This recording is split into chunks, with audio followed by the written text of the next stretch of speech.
धुले जिले में चोरी के इरादे से बुजुर्ग महिला की हत्या करने वाले आरोपी को लोकल क्राइम ब्रांच ने 24 घंटे के भीतर गिरफ्तार कर लिया है।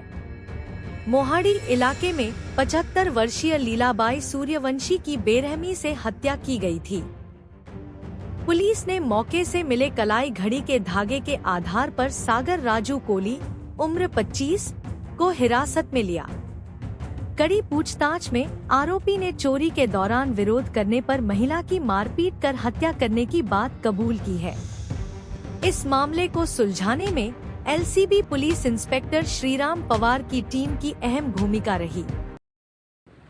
दिनांक 14 डिसेंबर रोजीच्या रात्री 9 वाजेपासून ते 15 तारखेच्या सकाळी 8 वाजेच्या दरम्यान दंडेवाला बाबानगर वाल्मिकी वसाहत या ठिकाणी राहणाऱ्या 75 वर्षीय आजी लीलाबाई हिरामन सूर्यवंशी या मृत अवस्थेत त्यांच्या राहत्या घरात मिळून आलेल्या होत्या।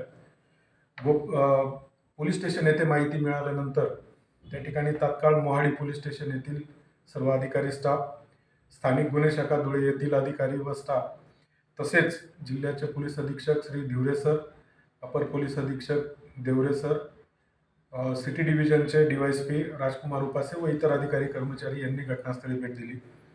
त्या ठिकाणी फिंगरप्रिंट व फॉरेन्सिक ब्युरो हे व्हॅन सुद्धा त्या ठिकाणी पाचारण करण्यात आलेले होते। घटनास्थळावर मृत महिलेच्या जवळ एक मनगटात घालण्याचे घड्याळ दिसून आलेले होते। सदर घड्याळाचा क्ल्यू पकडून स्थानिक गुन्हे शाखेतील सर्व अधिकारी व सर्व अंमलदार हे मोहाडी परिसरामध्ये आपापल्या गोपनीय बातमीदारामार्फत आरोपी निष्पन्न करण्याचा प्रयत्न करीत असताना एका गोपनीय बातमीदाराचा फोन आला व त्याने संशयित इसम सागर राजू कोळी वय 25 वाल्मिकीनगर दंडेवाला बाबानगर या ठिकाणी राहणारा हा इसम आहे याबाबत संशय व्यक्त केला। सदर इसमास त्याच्या घरी व त्याच्या नेहमीच्या थांबण्याच्या ठिकाणी तपासले असता तो त्या ठिकाणी मिळून आला नाही। पुन्हा गोपनीय बातमीदाराने फोन केला की तो महबूब सुबानी दर्ग्याजवळ बसलेला असल्याबाबत माहिती मिळाली। त्याला त्या ठिकाणाहून चौकशीसाठी ताब्यात घेतले, विश्वासात घेतले, परंतु सदर आरोपी घटनेबाबत कुठलीही माहिती देत नव्हता।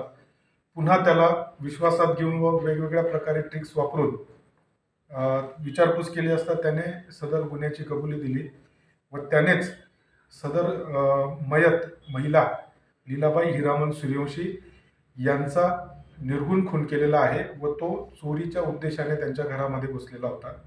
सदर आरोपी यास गुन्ह्याच्या तपासकामी आज रोजी आत्ता त्याला अटक केलेली आहे व उद्या मान्य न्यायालयासमोर हजर करून पुढील कारवाई करण्याची तजवीज केली।